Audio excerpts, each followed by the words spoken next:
What's up, guys? Home Hustlers is back, and we just left the gym. What's the most important thing besides creating wealth for yourself? It's staying healthy, guys. You can have all the money in the world, but if you're not healthy, what good is it really? So today we're going to talk about ARV. What is it and how do you find it? So ARV stands for after repair value. When you look at a prospective property, that's one of the key factors you need to have is the ARV. That is one of the main factors when you run your numbers to determine if a potential deal is actually a deal or not, and where your numbers need to be in order for you to get the contract from the seller, and where your numbers need to be for the buyer plus your profit. So ARV stands for after repair value, and what that means is once your end buyer, cash buyer, investor comes to the table, purchases the property from you at a set price, he needs to put X amount of dollars into that property to sell it for regular market value for that specific area wherever the property is. So whatever that price is after repaired, so after your investor comes in and puts money into it and it's all finished, looks beautiful, he needs to sell it. What is that price he can sell it for? That's your after repair value. So what's very important is your rehab costs and your ARV. Those are your two most important numbers as a wholesaler to really understand and calculate correctly. So your ARV, how do you find it? Well, I'm going to give you the quickest and easiest way. It should take you less than 5 minutes to do it this way that I'm about to tell you. Now, this is assuming you do not have an agent on your team. Somebody that's a little more in-depth, more experienced, may have a friend who's an agent, may have a contact who's an agent, or they may be an agent themselves that have access to the MLS and can easily find comps for you. Comps stands for comparables, which is your ARV. So that after repair value. So you're going to look at other houses that sold in your exact area for your exact criteria of the property you're looking at. So for instance, let's say you have a 2,000 square foot house, 3 bedroom, 2 bath in X area, right? You need to find a 3 bedroom, 2 bath, 2,000 square foot or as close as possible with the similar age. So let's say the house is built in 1970. So you want to try to get another house that's built in 1970 that may have been remodeled, whatever, and see what they're selling for. So the object is to get as close as possible to the exact asset you're looking at.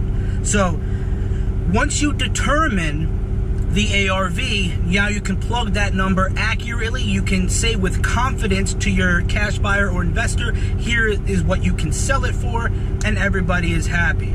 So once you determine that number, okay, once you determine that number, that is when you kind of reverse engineer the equation and say, okay, I have the cash buyer or investor is going to have to put X amount of dollars into this, but he can only sell it for this much. So does it make sense?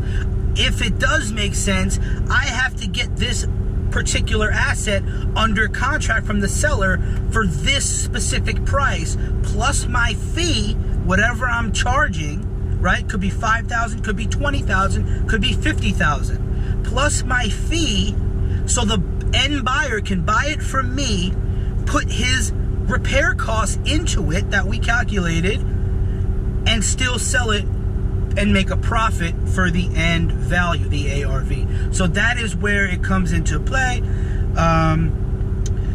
The ARV, how do you find it? Well, I'm going to tell you a very, very, very quick and easy way to find it. Now, some people might not agree with this, but I don't really care because it works for me. Now, a couple things I want to address before I say this, okay? If you're working with an experienced agent, keyword experienced, okay? 90% of agents out there are freaking garbage, and that's just the fact. I don't use them. I do all the work myself.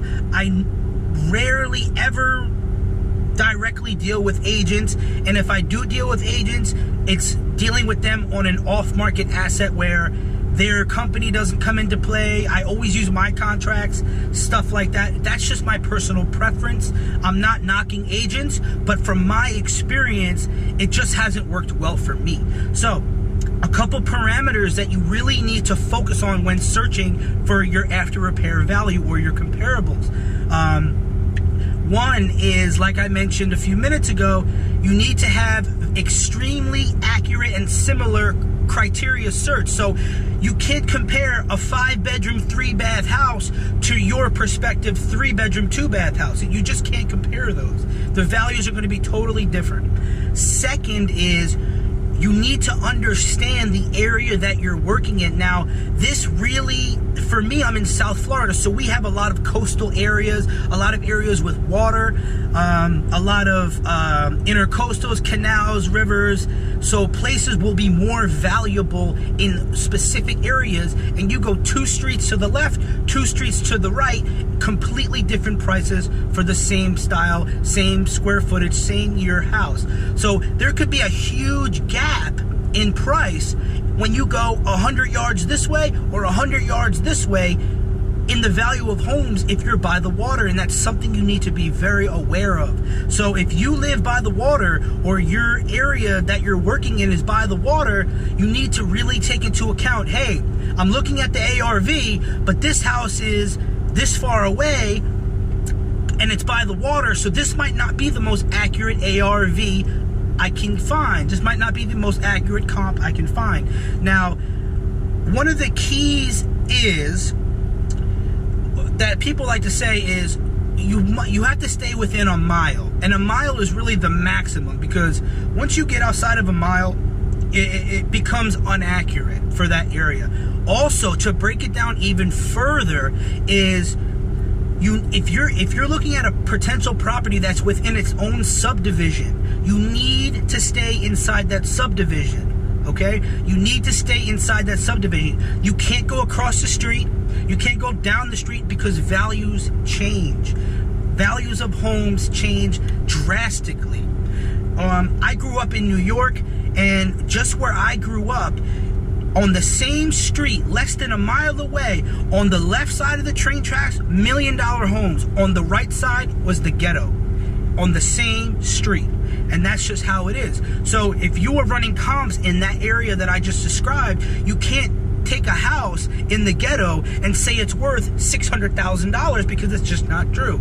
So that's really important to watch out for, guys. So how do I find it? Let's see. Zillow is a great tool, and a lot of people don't use it. No, I'm not looking at the Zestimate, okay? That's garbage. It's proven to be inaccurate. What you can do is there's a lot of parameters within Zillow's platform that you can change. So you type in the property address that you're looking up, okay? And you can X out of the little box that brings the picture and the information of that property, leaving just the map in the background. So you X out of that little box, you leave the map in the background, and you can set parameters, right? Now, you should have a full map of the entire area of where that house was located. Now, you can set the exact parameters you're looking for. You can change it to 3 bathrooms, 4 bedrooms, whatever square footage. You can change the year, and you can uncheck the boxes for listings. You can uncheck boxes for, if you're looking at a house, you can uncheck condos, apartments. So you can unclutter the map, because the map will be really cluttered when you first look at it in popular areas, and you can narrow your search down to, it'll be the yellow tab. It'll be the last one. When you find the right section, it'll say recently sold. And that should be the only box you check, because an accurate ARV is from recently sold, not houses that are currently listed or for sale. I repeat, if accurate comparable or ARV is from properties that are currently have been sold, not currently listed, have currently been sold, not listed. You need to stay within the last 90 days if possible, under a mile or or in the same subdivision. Now you might say, hey Sam, I can't find anything in those parameters. So then you expand slowly as possible. So you can't find anything within the last 90 days. You go to the last 6 months. Okay, you can't find anything within your subdivision, then you expand just a little bit further each time until you find quality comparables and the ARV. Now the ARV again is the after repair value, and that is properties that have been sold.